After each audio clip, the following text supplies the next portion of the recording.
and welcome to this week's episode of Wanderlust Wednesdays. My name is Joost Ouendag. I'm freshly back from the Viking Octantis maiden voyage to Antarctica, and today I will be talking about the Elegant Elbe itinerary, one of my favorites. It really is one of my favorites, and we'll start as always with a short video. This 10-day itinerary displays the wonders of former East Germany and Prague, jewel of the Czech Republic. Begin your trip with an overnight hotel stay in historic Berlin, with free time to see the Reichstag Parliament Building, Brandenburg Gate, Checkpoint Charlie, and Berlin Wall. Transfer to Magdeburg and set sail. Among the highlights of your cruise are Wittenberg, birthplace of Martin Luther and the Protestant Reformation, Meissen, the famed city of porcelain, and Dresden with its beautiful Baroque palaces. But this cruise along the Elbe River offers more than just man-made beauty. You'll visit the sandstone mountains called Saxon Switzerland, and then leave your ship for a final overnight in enchanting Prague, where you can explore up close and in detail. Okay, so that was a start. The Elegant Elbe is an itinerary that almost entirely takes place in Germany.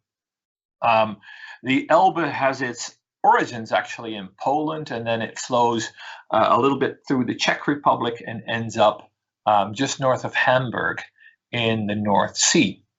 And we actually travel on a relatively short part of that itinerary between the cities of Wittenberg and Saxon Switzerland, and that's not it's the city of Bad Schandau.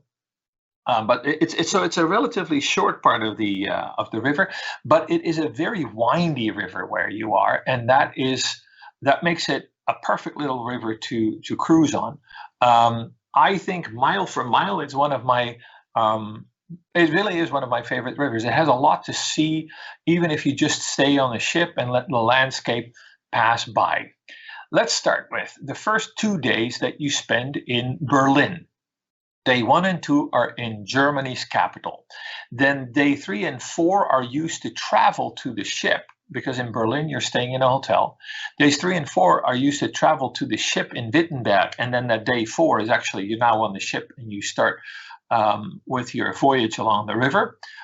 You then travel to Meissen, on to Dresden, the capital of Saxony, and then into Saxon Switzerland, that city of Bad Schandau, before you disembark and then spend the final 2 days of the journey in Prague in a hotel.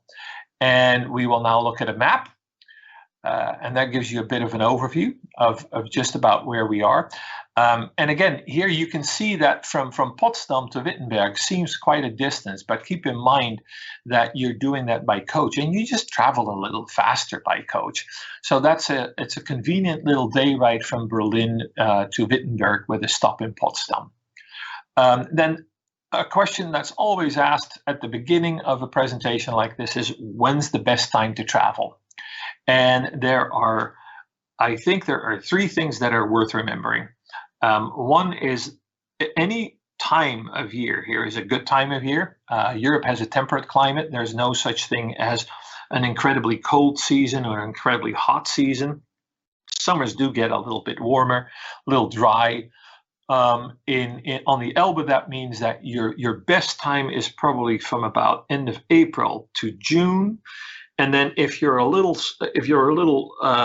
sensitive to the heat, I would maybe skip mid-July to mid-August and then travel again. And then, of course, the third, if you will, the third season that is really interesting is when you can travel during the Christmas markets. Really quickly, that is really just 4 weeks before Christmas. But it is a time of year when these cities transform and where the entire experience becomes something very, very different. But I'll talk a little bit about that towards the end of the presentation. So that's about when to travel. And then let me talk a little bit about how to travel, about the Viking way to travel.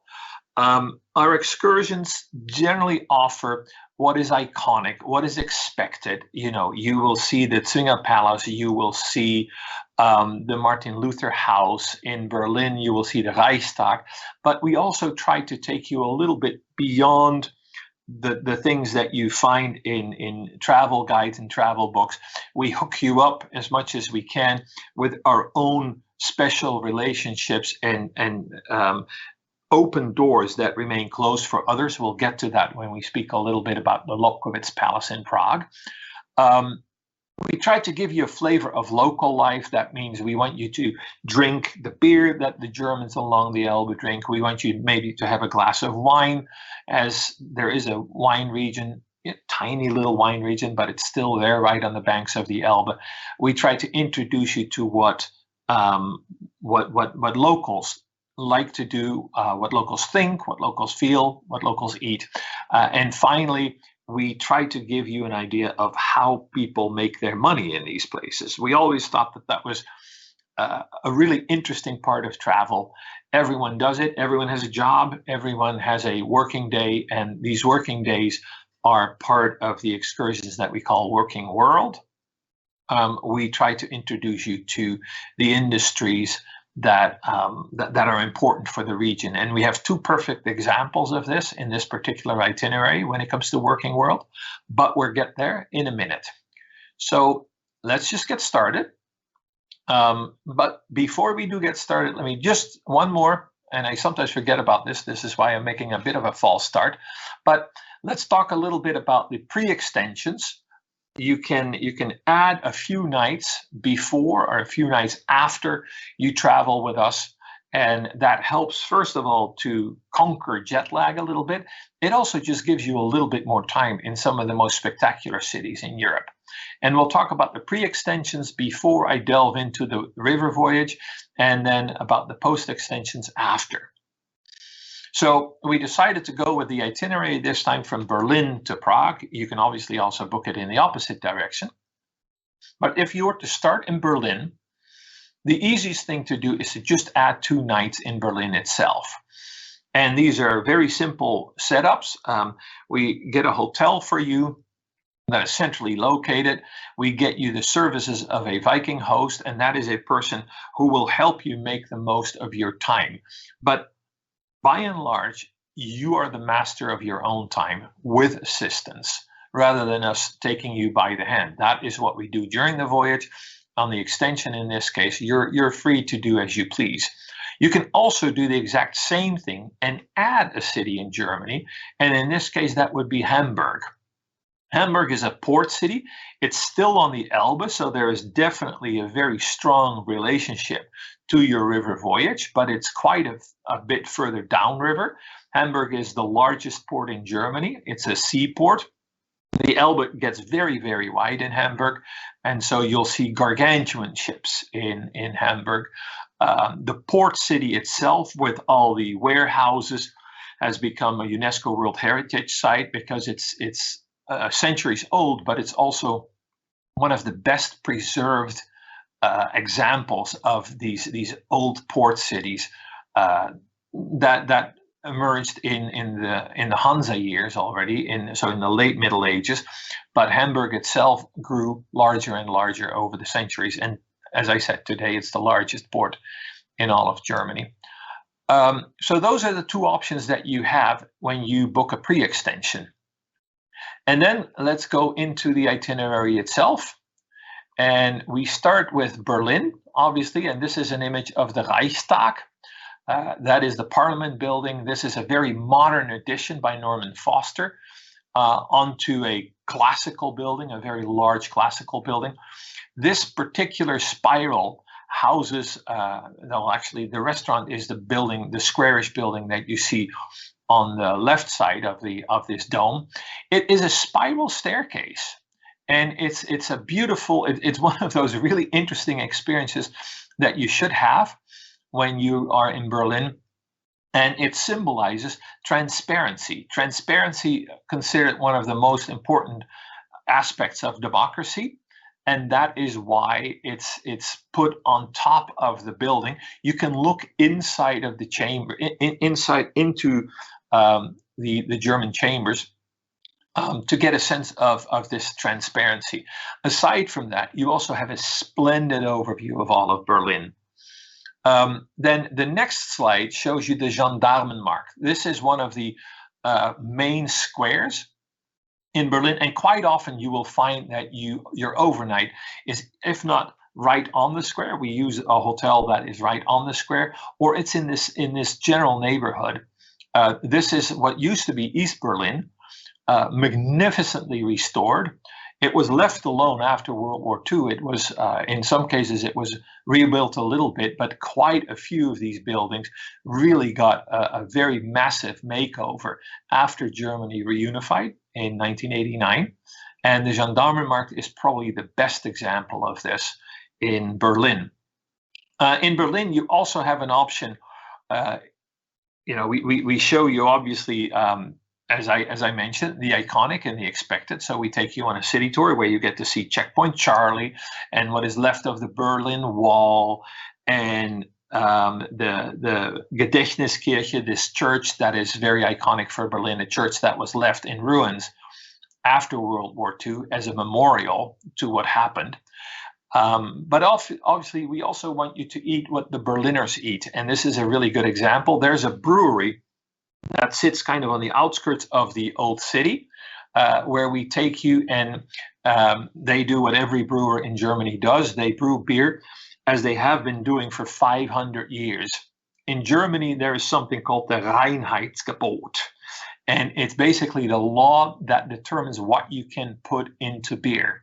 And in order to classify for this Reinheitsgebot, you can only put natural ingredients into the beer. It's one of the oldest laws about what you can and cannot do with food.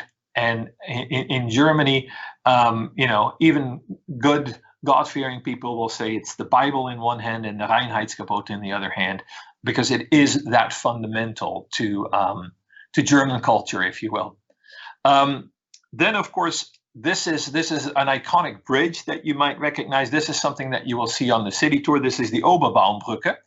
And if you're a fan of spy movies, go back to the very first Jason Bourne movie that spends its first 45 minutes or so in Berlin. And this bridge figures quite prominently.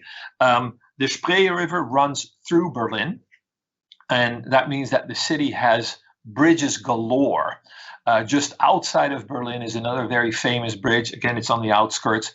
It's the Bridge of Spies, that sits right on an arm of the Spree River that in the years of the Cold War was the border between East Germany and West Germany. And on that bridge, every once in a while, the last time in 1986, they had these very dramatic spy exchanges. And then from Berlin, and this is on day 3 of your itinerary, you will find yourself in Potsdam. And Potsdam is a city that sits a little to the southwest of Berlin. And this is where the German emperors, and those were the emperors of Hohenzollern. Berlin was the capital of Prussia. Before there was Germany, there was Prussia. And the Prussian kings built a series of castles in and around Potsdam. And this one here, this yellow castle, it's a Rococo castle. It's probably, of all the palaces that, it's not a castle, it's a palace, I'm sorry. Of all the palaces that you find in and around Potsdam, this is absolutely my favorite. It's by no means the largest. The Neues Palais is a lot larger. This is relatively small, actually, if you think about it.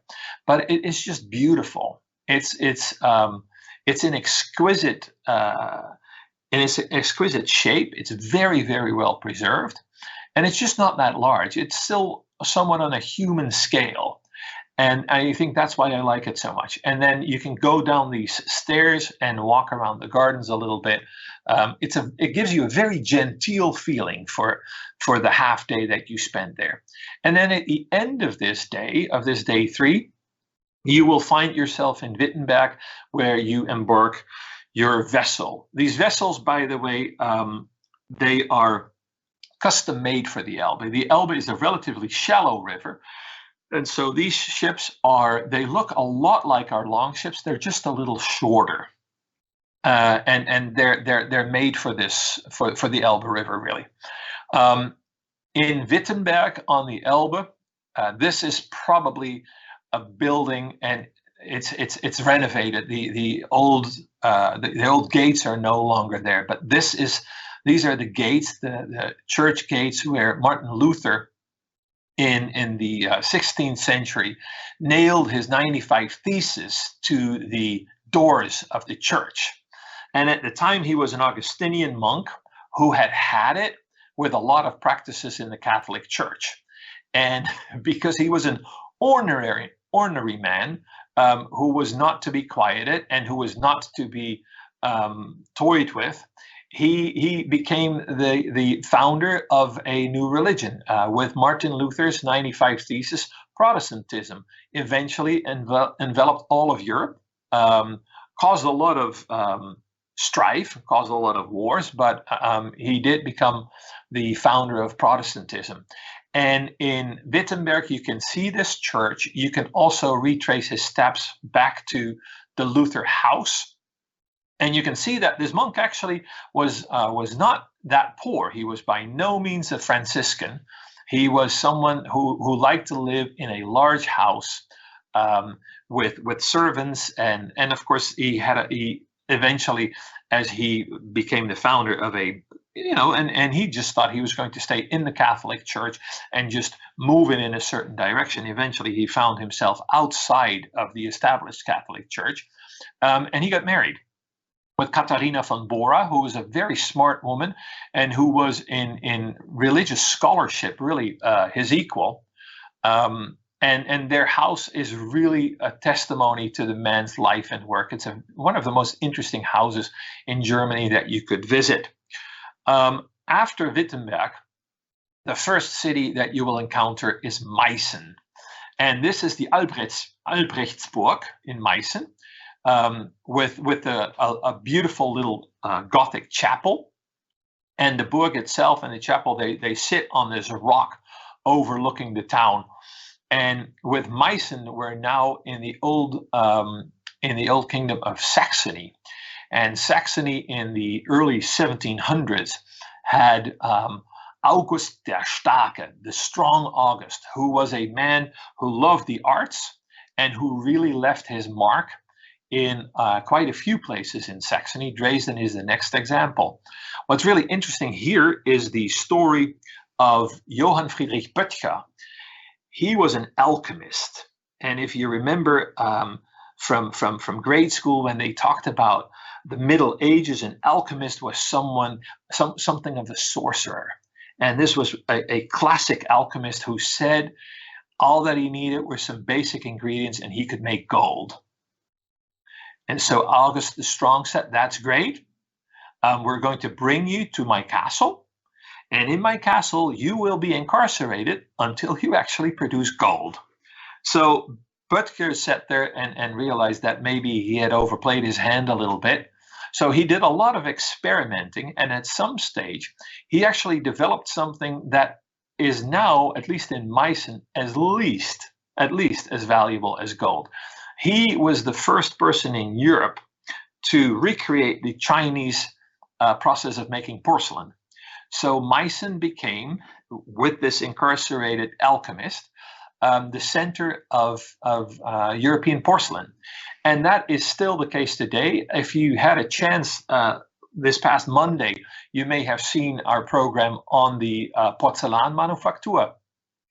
It's a place we visit as part of the Working World excursions with our guests in Meissen. And it is one of the best ways of being introduced to this working world. You will see someone like this lady who sits there and carefully and painstakingly and patiently paints by hand these pieces. And it's really, I think, of all the factories I visited, and it is a working factory, make no mistake about it, but it's so incredibly well done. you move around in this factory, and then you have this kind of this showroom with there are theater seats, but this is not a stage production that is put on. What this lady has in her hand will eventually find its way into a store. So it's very real, but it's very, very well presented. Here you have another aerial view of the castle, and then next after Meissen, you will find yourself in Dresden. And Dresden, as you may know, was terribly bombed towards the end of World War II. The old city, though, was rebuilt very painstakingly, very carefully, and a lot of the buildings now look the way they did during the reign of August the Strong. And here you look at the main church in Dresden. You will later see some other examples of the magnificent architecture in this city. One of the things we do there is another visit to a factory that is just, again, exquisitely done. There's the Porzellanmanufaktur, and manufacture, that's, it's the German word for manufacturing. A manufacture is really a factory. And in Dresden, you have the glass manufacture, the Gläserne Manufaktur, and this is where they produce Volkswagens. And when it comes to car building and seeing how cars are built, Volkswagen has really pioneered how that can be done. So they have this state-of-the-art factory in Dresden. And from the get-go, the whole idea was that this was going to be an industrial process that people could observe. And so you can go into this factory because it's entirely made out of glass. And in 19 steps, in 19 stages, these cars are put together. And you can observe all that. And it's quite spectacular. There's nothing like it, really. It's very, very clean. You don't hear a lot of noise. That's all taken into account to make sure that the experience is, while authentic, still very easy and especially easy on the ears. And that's one of the optionals we offer in Dresden. This is another image of Dresden where you see the inside of the Zwinger Palace. And here you can see a beautiful Baroque garden. The Zwinger Palace itself, which is this small little pavilion, which is just incredibly carved. You see that here in the image, and it is on the left-hand side, kind of in the middle of the left-hand side. It's a very squat, square little pavilion beyond those fountains. And that is, again, it's just this, it gives you this sense of an exquisite wedding cake. And in this complex, there are a number of things that are very much worthwhile seeing. In the Zwinger, you have the Green Vault, which houses a collection of jewelry and very small, fine art that August the Strong collected. It also has the Gallery of the Old Masters, and depending on what weekday you happen to be in Dresden, you will either visit the Green Vault or you will visit the Gallery of the Old Masters. And there is Vermeer there, there's Raphael, there are some Rembrandts. Again, in Saxony, there was a lot of money at the time, and from all over Europe, treasures were brought to Dresden, much of it preserved to be seen today. And then after Dresden, you all of a sudden will find yourself in one of the most pristine parts of Germany. And this has a lot to do with the fact that this is near the border with Poland and with the Czech Republic. And it's a relatively inaccessible area. And because of the mountains there, and they're relatively low, they don't really catch a lot of snow. But in this area, it reminded people a little bit of what they had seen in Switzerland, and hence the name Saxon Switzerland. What you see here is a rock wonderland known as the Bastei, and the Bastei is if you translate that, it's the fortress. So it's a rock fortress with this stone sculpted bridge to bring you from one side to another. And if you look very closely under those trees, you can see walking paths. So this is a perfect place to spend a little bit of time walking around. And if you really feel up to it, we will bring you up there by coach. But if you want, you can walk all the way down to the river's edge back to your ship. And this is, as I said, this is really an escape into nature. And here you can see, if you look very far to the right here, those are actually steps. And that is the trail that brings you down to the river that you can see in the middle of the picture. It's a very, very steep drop. It's a beautiful, beautiful place. Here's another image of Saxon Switzerland. And then we disembark the ship in Bad Schandau. Tiny little speck on the map. It's a charming little town that's very, very small. And from there, you cross into the Czech Republic. And that brings you to the capital city of what used to be Bohemia. And that, of course, is Prague. And I will take a little advance in Prague at the end of your adventure. You can spend an extra 2 nights. Just do that, because Prague is a city that's worth a few extra nights. It really is. It was one of the great centers of Europe. It has architecture that goes back to the Romanesque period. It had one of its heydays was really during the Gothic period. So Prague has some beautiful Gothic churches.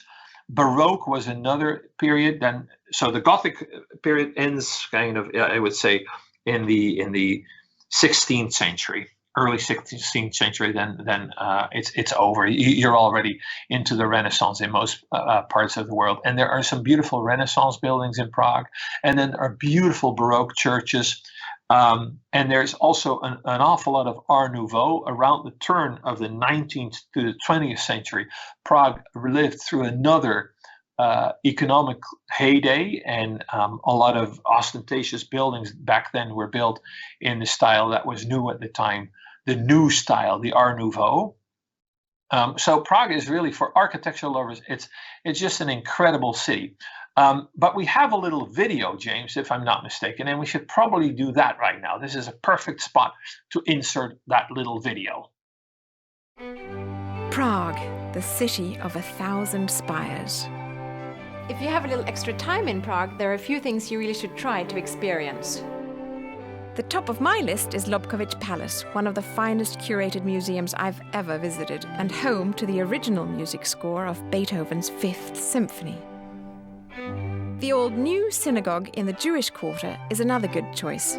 Built in 1270, it's the oldest working synagogue in Europe. Just next door is the centuries-old Jewish cemetery. It's visually fascinating and a deeply moving experience. And if you can find the grave of Rabbi Lowe, you can even leave a wish. In the heart of the old town, at the edge of the square, is the stunning astronomical clock, which dates back to 1410 and is loved for its many moving statues. And nearby, the mini pivovar microbrewery hand makes every batch, just as they did on the same site in the 15th century. And I can't imagine a better way to enjoy Prague than a stroll along the world's most romantic bridge. Prague is an unbelievably beautiful city, an absolute fairy tale. Experience it for yourself with a Viking Explore More package. It's a great way to beat jet lag or unwind after your memorable cruise and get a little insight into the local life. You'll enjoy a comfortable hotel in a location near the sites, complete with your own Viking host in the lobby, ready to assist and give you any recommendations you may need during your time in Prague. Witajte! Welcome to Viking's Real Prague. We can't wait to share it with you and hope to see you soon. Okay, so that was a taste of Prague. And then overlooking the city is this massive castle complex that you see here. And this is just a fragment of it. There are other places in Prague that are just straight out of a picture book. The Karlsbridge is another one of them, with Baroque statues on every pylon of the bridge. And then this is one of my favorite pictures. It's one of my favorite squares in all of Europe. This is the main square in Prague that shows the twin towers of the Gothic Church of Our Lady Before Tin. It's actually a very small little church on the inside, but the towers, in my mind, are just among the most exquisite in Eastern Europe. They have this real bohemian feel to them. And the square itself is also beautiful. This is also, by the way, where you find the astronomical clock of Prague. And then before I talk about the post extensions, I mentioned that when we talk about privileged access, that is quite often an experience that we're able to offer because we have relationships all over Europe with people who open their doors for us in a way that is not granted to just routine travelers or people that travel independently. We happen to be, our Hagen family is friends with the Lobkowitz family of the Lobkowitz Palace. But it's better to have that Lobkowitz Palace explained a little bit in this next video. Prague is spectacular, and there's much to see and do in this historic city. A favourite place, and in my opinion, one of the world's best curated museum experiences, is the Lobkowicz Palace in the Prague Castle grounds. The noble Lobkowicz family lost all their properties twice and regained them twice. First to the Nazis during World War II, and second to the Communists in 1948. Their story is fascinating, and our experience in the Lobkowicz Palace takes you on an intriguing journey of this important family. Powerful moments that actually, at one stage, made me cry. The first Prince Lobkowicz called the palace home in 1568, and through the passing centuries it grew into a centre of influence and power, with the family a rare source of continuity in Bohemia. But in 1939, the world changed. Maximilian Lobkowicz was forced to flee the family home of nearly 400 years on just a moment's notice. My grandmother was on a train. She overheard some German soldiers talking about the big event that was going to be happening, the takeover in Czechoslovakia. Wired my grandfather, and he was able to get out with my dad the night before the Nazis invaded the country. Maximilian returned to his beloved palace in 1945, but when communism swept the country just 3 years later, he had to escape again, leaving with just his hat and his coat, never to return. As a result of the restitution laws, in the 1990s, Lobkowicz Palace and 9 other estates belonging to the family were finally returned after over 40 years. With significant restoration, the palace is immaculate once more, and the family have chosen to share with us one of Europe's greatest private collections of art, treasures that span nearly 5 centuries. A lot of these things have been hidden for so long. We came across many of these things lying in depositories in damp conditions or not having been up on walls for a long time. So it's wonderful seeing them come back to life. It's such a pleasure to see things restored. With inside access to the Lobkowicz family, Viking offers a privileged experience here. Every room, every display speaks to the family's fascinating royal past. This is the Lobkowitz coat of arms. So your coat of arms always has to be presented with the crown? That was extremely important. And the crown means that meant we could marry the kings and queens, and that we were all born princes of the Holy Roman Empire. Though titles were abolished long ago, the crest remains an important part of the family heritage, and it's still worn today on a signet ring on the left or the right little finger.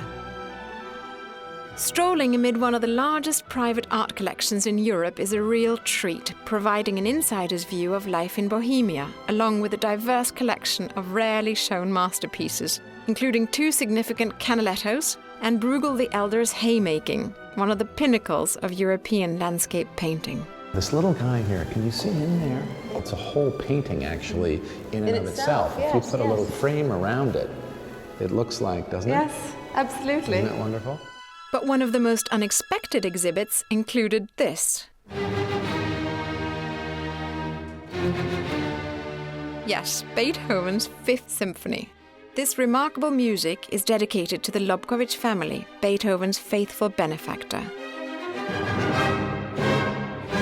Had it not been for the Lobkowicz family, some of the best-known pieces of classical music would not exist today. If you look here, you'll see he's writing and scribbling and making everything there. There are also handwritten manuscripts from Mozart and Haydn, along with instruments played by some of the world's greatest musicians. Enjoy these priceless artifacts, followed by a private concert in the Baroque Concert Hall. The history of music in our family is really about their patronage of music. It reached its apex with the 7th Prince Lobkowitz. That particular Lobkowitz spent, I would say, a good part of the family fortune on music, but he enjoyed it, and I think we're all better for that. Lobkowicz Palace is one of the most significant cultural sites in the Czech Republic, with many items that can be seen nowhere else in the world. After enjoying the compelling story of this royal family, pause to savor an elegant lunch in the Lobkowicz family's original living quarters. Let Prince William guide you through the authentic, continuing story of his Bohemian family navigating their way through the centuries. I look forward to welcoming you to glorious Prague and to our family's palaces and princely residences.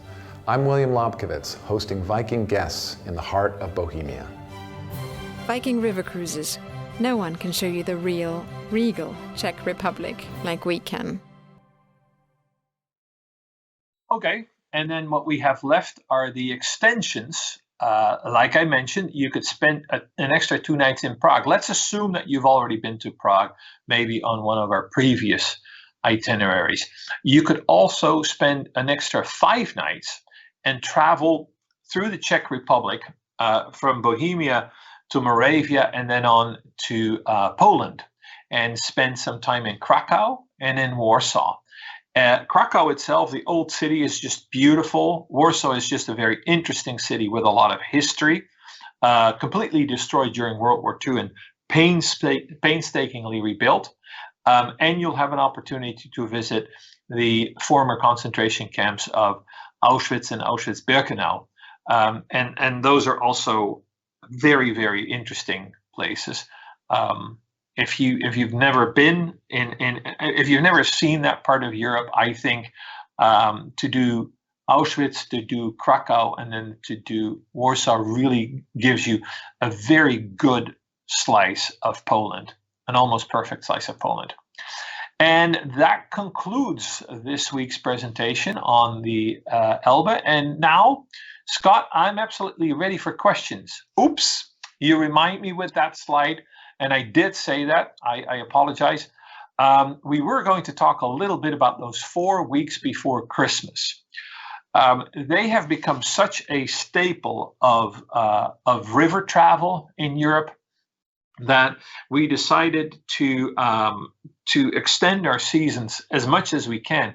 And we've already done this for many years, but on the Elbe, it's relatively new that you can go there late in season in November and in December to visit the Christmas markets in these cities. And this is a good example. This is the Christmas market in Berlin on the Gendarmenmarkt, but virtually every city along the Elbe has these. Wittenberg has them, Meissen has them, Dresden has them, and so does Prague. And perhaps one of the more interesting bits and pieces of information about the Elbe is that there is a region, and it's kind of to the southwest of the river, and this is former mining country. And when the mines in that region started to close down, large swaths of the region had people in it that became unemployed, and they took to working with their hands, making things out of what was easily available, and that was wood. And so it's the Erzgebirge, this region, that really kind of is still one of the most important places in all of Germany and in all of Central Europe, really, when it comes to items for Christmas trees, and nativity scenes are also produced in that area. It's largely done by hand. It used to be done by people that had very little money left, and it was all sold for next to nothing. And today, and this is a very cool story, I think, today the original art that comes from the Erzgebirge is among the most expensive Christmas. Those are among the most expensive Christmas ornaments and Christmas decorations that you can find anywhere in Europe. And with that, let's have one last little video of what Christmas looks like along the Elbe. And then I will answer questions. Join Viking for 10 delightful days to enjoy time-honored traditions along the legendary Elbe River. Your journey begins in Prague, where you'll have 2 overnights to explore the city of 1,000 spires, including the colourful Christmas market, the stunning astronomical clock, and the city's rich Jewish heritage in the Josefov Quarter. Then you're off to Bad Schandau and the soaring rock formation of the Saxon Switzerland region. Up next, beautiful Dresden, often called Florence on the Elbe. Stroll the grounds of the opulent Swinger Palace. Step into the Semper Opera House and enjoy the Striezelmarkt, one of the world's oldest Christmas markets. At Meissen, the skyline is dominated by Albrechtsberg Castle and the Gothic Meissen Cathedral. Just below, you'll find more colourful markets and the chance to learn about handmade Meissenware porcelain. In Wittenberg, follow in Martin Luther's footsteps and stroll the festive streets of this quaint town. From Potsdam, you'll take in the elegant Sanssouci Palace, the vision of Prussian King Frederick the Great. Your remarkable Viking journey concludes with an overnight stay in cosmopolitan Berlin, where you'll have time to immerse yourself in this spectacular capital city, its inviting Christmas market, and significant monuments.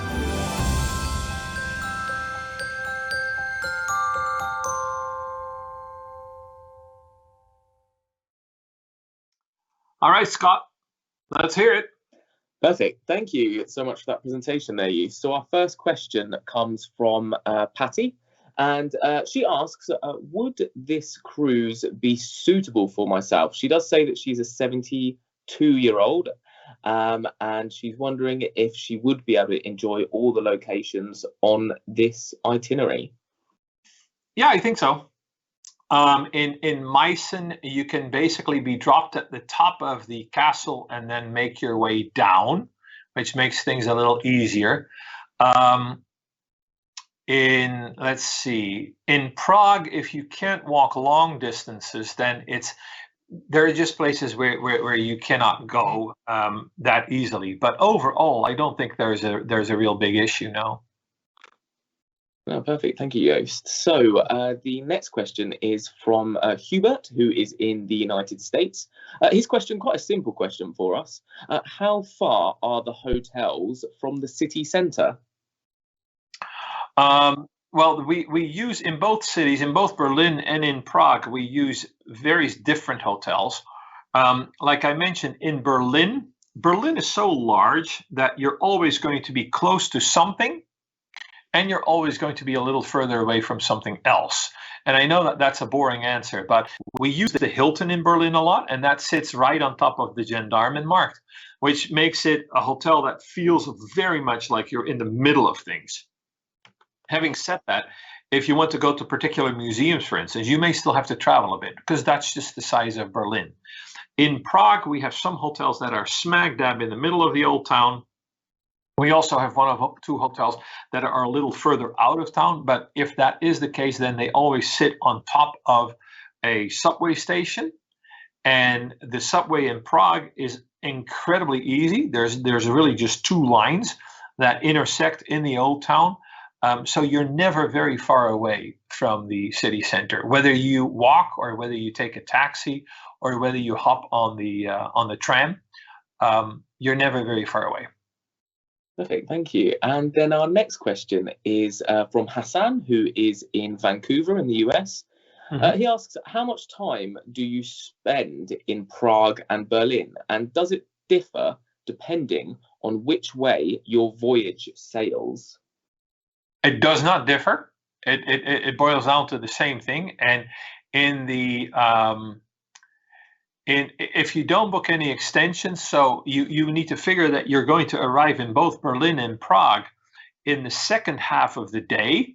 If let's say you're able to still do something after arriving, you're not too jet lagged, you will still have 4 or 5 hours in your day. Then you have the full next day, and then you depart the morning of day 3, let's say.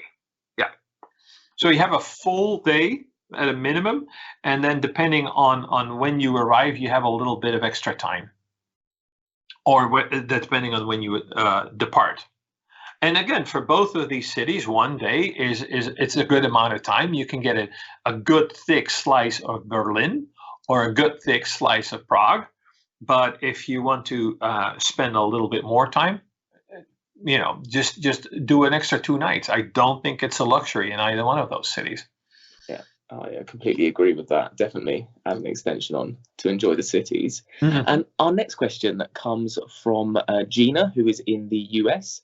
She says, I hear the Elbe is a difficult river to sail, this due to it being a shallow river. Her question is, what does Viking do to mitigate any potential problems with water levels on this river? It is a shallow river, and it does happen that you run into little difficulties. Interestingly enough, so what we do in such a case is that since we have 2 ships, and they are running against each other, if you will. If there were a shallow spot in the river that the ship cannot pass, we simply swap passengers. And that sounds terrible, and it sounds really complicated. It's not. It's something that our crews have done in the past. We have developed a bit of a science around it, and it actually works quite well. And this is one of the reasons why we have sister ships that are identical. You could literally just swap ships and not have a feeling.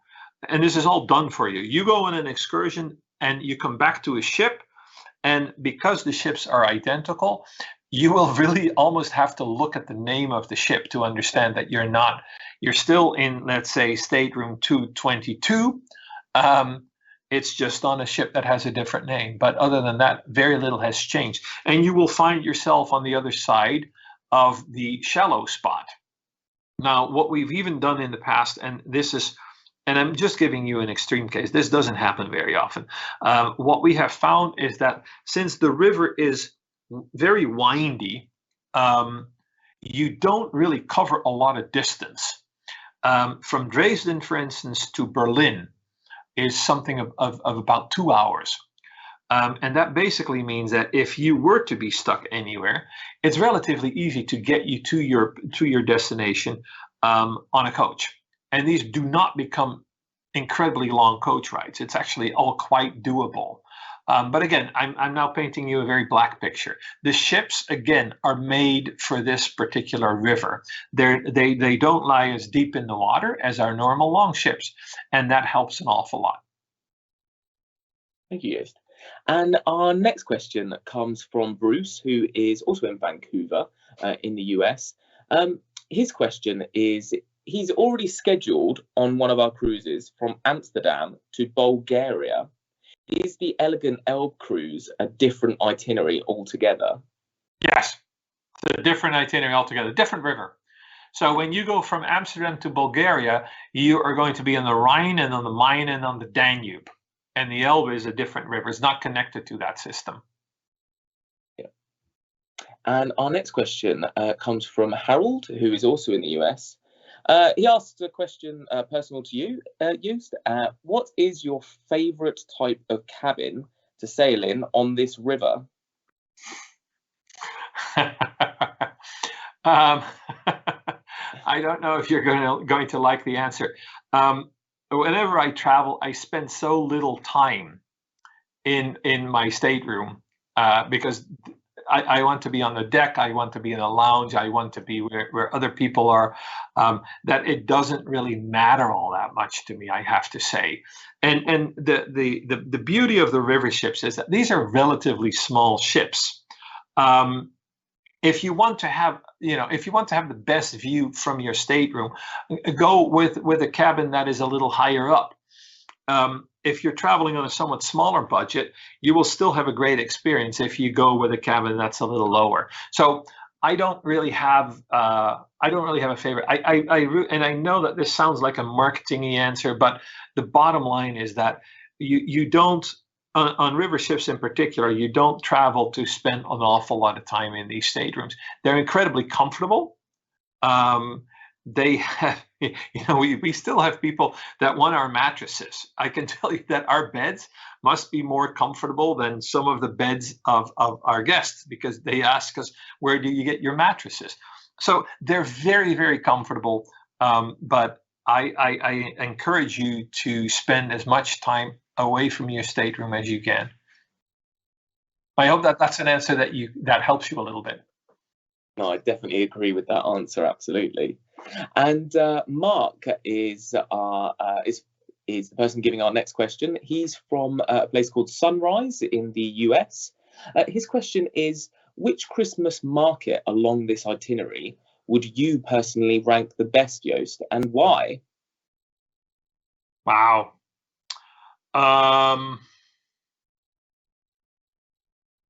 I think you know what? I think I will go with Meissen, and that's really just, it's not the biggest, but you're very close there to what I was earlier talking about. You're very close to the Erzgebirge. And I just think that those are the reason I think Meissen is probably the best is because that's where I bought some of the things that I have at home. And I have very fond memories of that one.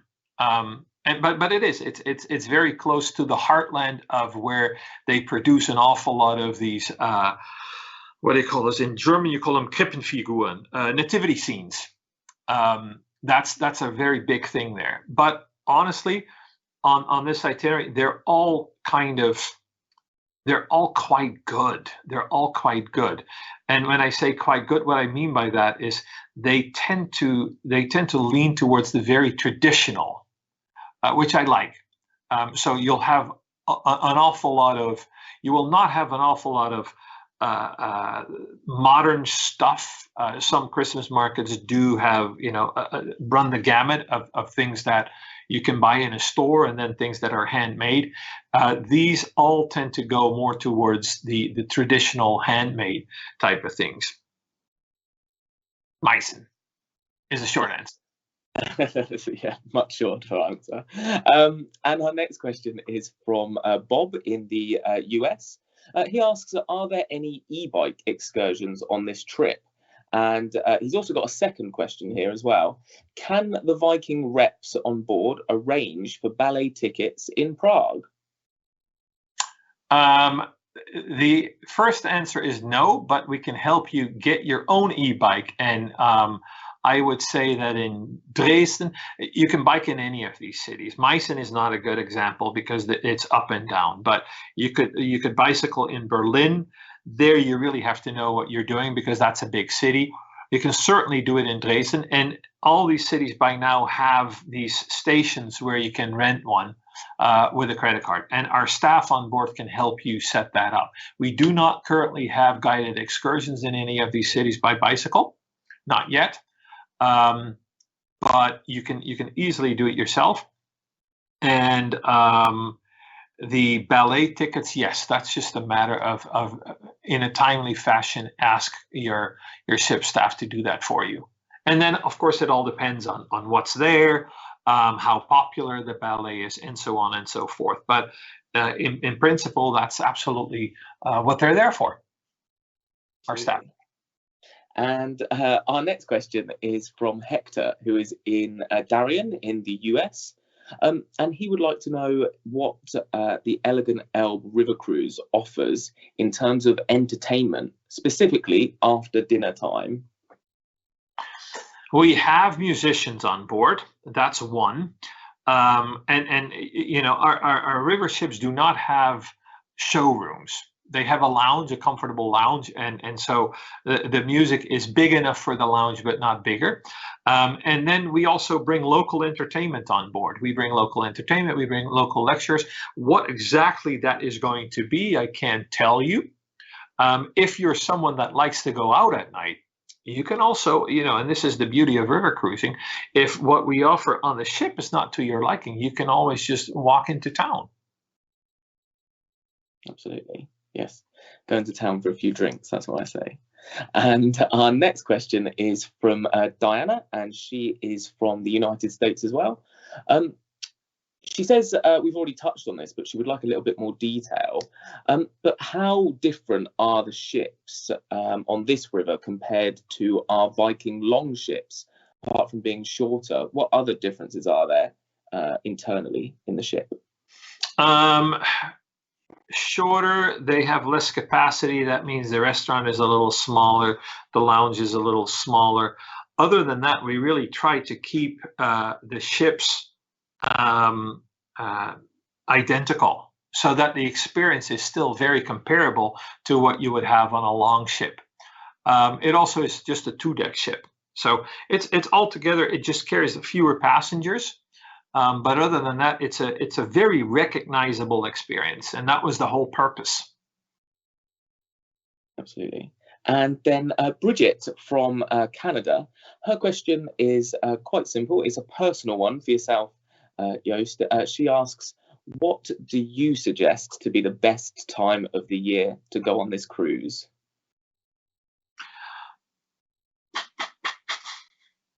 Spring. I like traveling in spring. I don't know why. It's just, late April, early May. It's just, it's just happy time of year. Yeah, I agree. I agree. Just getting over the hump of the cold winter on the way to summer. Yeah. And our next question comes from Tammy, who is in Canada. She is booked on the Elbe for October, but she's a little bit worried about water levels. What can you tell her to reassure her that it won't affect her cruise? October tends to be when it starts to rain a bit again. Sometimes the summers are a little dry in that part of Germany, but by October there is rain. So that is, I can just say, from my experience, October is not a problematic month when it comes to water levels, and I cannot guarantee anything because Europe has a temperate climate. That basically means it can rain any time of year for any number of days. But in my almost 20 years now, October is not a problematic month on the Elbe. Yeah, I agree there. And our next question is from Rod, and he is from Ferndale in the US. And his question is, how much time will we be able to spend in Wittenberg? Rob, if this is Ferndale, California, you live in a beautiful place. First off, in Wittenberg, you have a full day. You can really, if and we know that this is part of why some people travel in this itinerary. It is because you can retrace the footsteps of Martin Luther, and if you're raised in a Protestant church, this is very, very meaningful, and you'll have a full day to walk in the footsteps of Martin Luther. And then our next question comes from Thomas, who is in California in the US. He says he's already booked for this cruise for later this year. But his question is, what wildlife would I most likely see when sailing on the Elbe? Wildlife. Well, in Saxon Switzerland, you may pick up a deer or a fox or so. Overall, along the river, beaver are making a comeback, but you have to really be lucky to spot a beaver. And then lots of birds. Yeah, definitely lots of birds on this itinerary. Definitely. Yeah. Our next question comes from Janine, who is in the United States. Her question is, we love art and history. How much time would you recommend that we stay in Berlin and Prague to appreciate the cities? Yeah, if you like art and history, you need those 2 extra days in both. Definitely, yeah. Have a total of 4 days. They're absolutely amazing cities, both for art and for history, and you just need that time. It's going to be fun if you like art and history. You're going to spend like a day at the Museum Island in Berlin, and then just walking around Prague. As a like this architect. It's like a history of architecture in 80 streets. So yes. 2 extra nights in both, please. And our next question is from Chris, who is in Detroit in the US.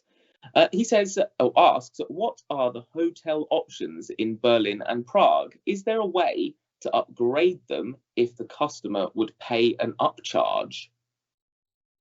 In Prague, there is. In Berlin, we don't have that yet.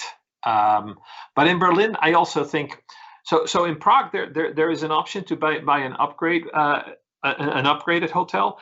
In Berlin, you're already kind of good because Berlin has a very large capacity in hotels, and that basically means that even the best hotels are very affordable. So we've always been able to, at a reasonable price, offer you a very decent hotel, a very good hotel.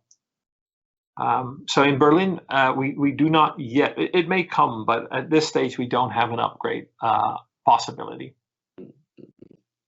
And our next question comes from Ronin, who is in the US. Very simple question.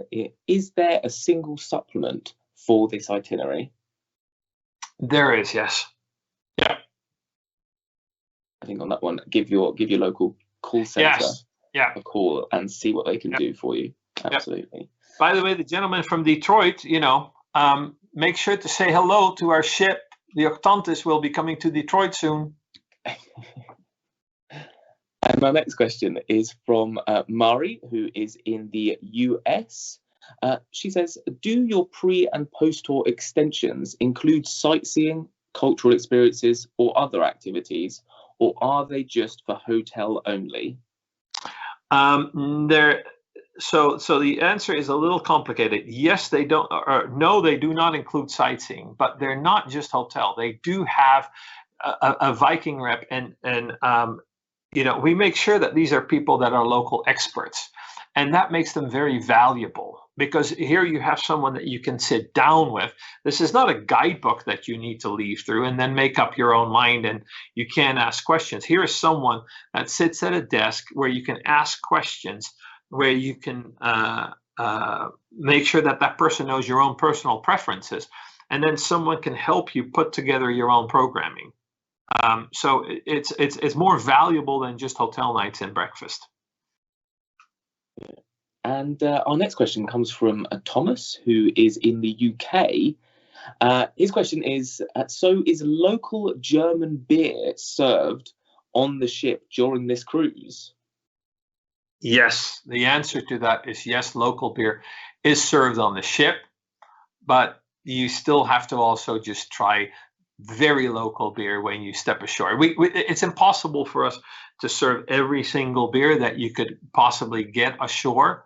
So we'll have a good selection, but part of the fun is really to go out, and even if it's just for the afternoon, to try, to rub elbows with the locals and hoist a glass of beer with them. Absolutely.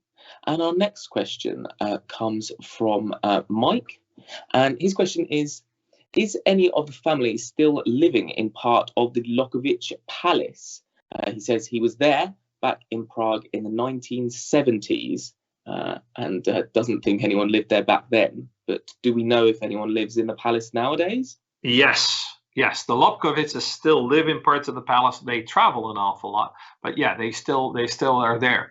And with a little luck, our guests will encounter one of the Lobkovic's when they're there. It needs to be with a little luck, but yeah, they still live there. And our next question is from Darren, who is in the US. He says he's never been to anywhere we visit on this voyage. His question is, though, what food shall I expect to try on this cruise? You're in Central Europe, where basically, it's a kitchen that is kind of meat and potatoes and greens like cabbage, and they do amazing. The further east you go, the more amazing the things come with cabbage. And I know that doesn't sound too appealing, but you just have to try it. Trust me, because they do small miracles with very basic ingredients. One of the more surprising things in this part of the world is how how well people do, how well the cuisine works with certain things that have a little bit of a sour flavor. Really, really good. I agree. And our next question is from Carol, and she's from the United States, and she asks, will the October 25th to November the 3rd trip see any Christmas decorations?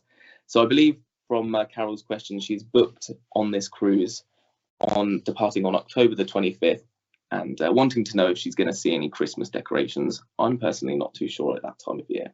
Sadly, no. In especially in the more traditional parts of Europe, and this certainly is one of those. No, Christmas, all these things. There's a time and a place for these things, and the Christmas markets start 4 weeks because it's the Advent time, and the Advent starts. That's still very much according to the religious calendar. And people would not dare to stray from the religious calendar. Yeah, well, there we go. That's the answer to that one, Carol. Yeah. And our next question does come from Susan, and she's in Tinton Falls in the US.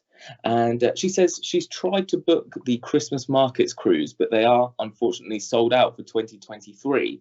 When will the 2024 cruises be available for booking on the Christmas markets itinerary? That's a question for your travel agent or for the call center, really. But that's not too far off. That's not too far off, especially if you can't find space on in 2023. That's usually for our people in sales and in marketing the signal to open 2024, because we do want you to get what you want, even if it's a year later. No, I definitely agree. And our next question is from Nancy, who is in Farmington Hills in the US. And she asks, is the pre-extension hotel in Berlin the same hotel that the Elbe cruise starts with? So her question essentially is... yes. Yeah. Do I have to move rooms? No, you don't. Correct, yeah. No. So if you do the extension, no need to be changing hotels. Yes. Absolutely. And our next question is from Lisa, and this question does come from Facebook. And she asks, if you get a Hamburg extension, can you fly back to the US from Hamburg? Yeah, that's the whole idea. Yeah, we would not want to bring you back from Hamburg first to Berlin. As a matter of fact, one of the reasons we have the Hamburg extension is that it's for flying, it's really convenient. Oh, there we go then. It's a perfect reason to come to Hamburg. Yes, it's kind of on the way. And then our next question is from Ellen, who is in the US, and she asks, is it possible to book the 2-day extension in Prague, followed by the 5-day extension to Krakow and Warsaw? Wouldn't that be good? I agree with you, but no, that's not possible yet. No. Sorry. Unfortunately not. And the next question is from Faith, and she is in New York in the US. Her question is Viking the only cruise line on the Elbe? I've never seen any other cruise lines on this river before. Well, there may be 1 or 2 ships that cater to the domestic German market, but you're right. I mean, when I first started in river cruising, there were more ships, but they've all disappeared. I don't believe that there's anyone else on the North American market that still offers river cruising on the Elbe. There we go. And then our next question does come from Joe, who is in the United States. He asks, are the Elegant Elbe excursions also available on the Christmas Market Elbe cruise? Is there any difference between the cruises and their excursions that are offered? Only in as much as we optimize the schedule for the Christmas markets. So that's the whole idea here. And in as much as there are certain things that could be seasonal. I'll give you an example. From Dresden, there's an optional excursion that takes you through the Elbe Valley, and that it visits a vineyard, and you sit, and with a little luck, if the weather is okay, you'll sit outside and you'll have lunch. That's not available during winter, simply because it's too cold and some of the facilities close. So there are slight differences, and the best thing, if there's anything in particular that you would like to do, then just call the call center or call your travel agent and find out. That's the easiest way to do this.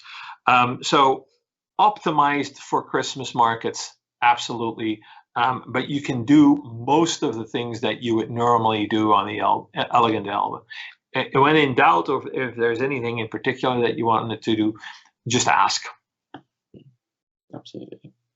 And our next question comes from Bud, who is from Grimsby in Canada. His question is, in the event of a shallow water situation where we do have to transfer ship, do the crew come with you, or do they stay on their ship?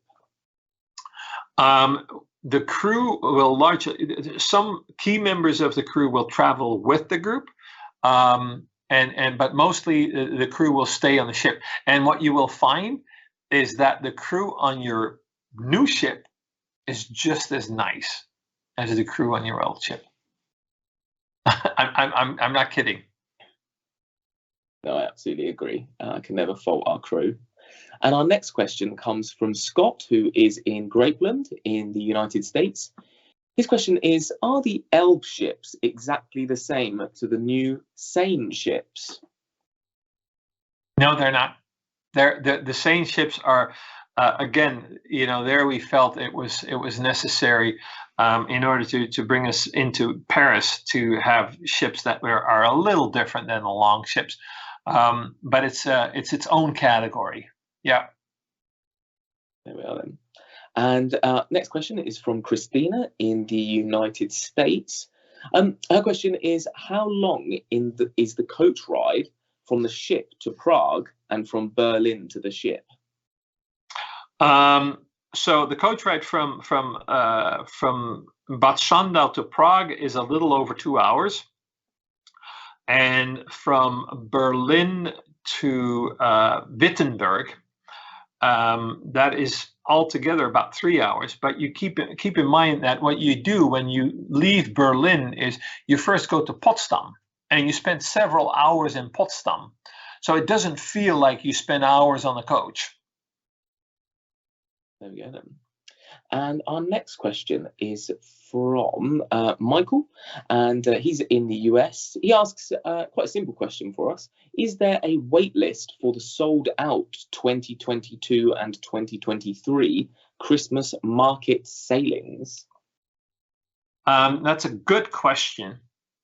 I think that does not exist. You could occasionally phone back, but I think your best bet is unfortunately probably to just go with 2023.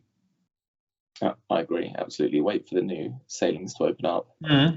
And then this is our second to last question. So we have run out of time for questions tonight, unfortunately, but I've got two more left for you. The first one is from Dawn, and she asks, does one need to pre-book tickets to go to the Reichstag Dome in Berlin? It's, if you can online, that might not be such a bad idea, but it all depends. It's usually quite doable to get them the day of or just before. If this is what you absolutely want to do, try to get them booked on your free afternoon while you're there. Absolutely. And you can do that online in advance. Definitely, absolutely. And our final question for the evening comes from Karen, and she asks, let me restart that. Does the ship have an outdoor dining area? Yes, it does. It has a small outdoor dining area on the bow. Just like any other river ship, we have an aquavit terrace. Yes. There we go. And that's all the questions we have time for today, Joost. Thank you so much. Thank you, and thank you for watching, and thank you for listening. And I think we'll see you next week for the Romantic Danube.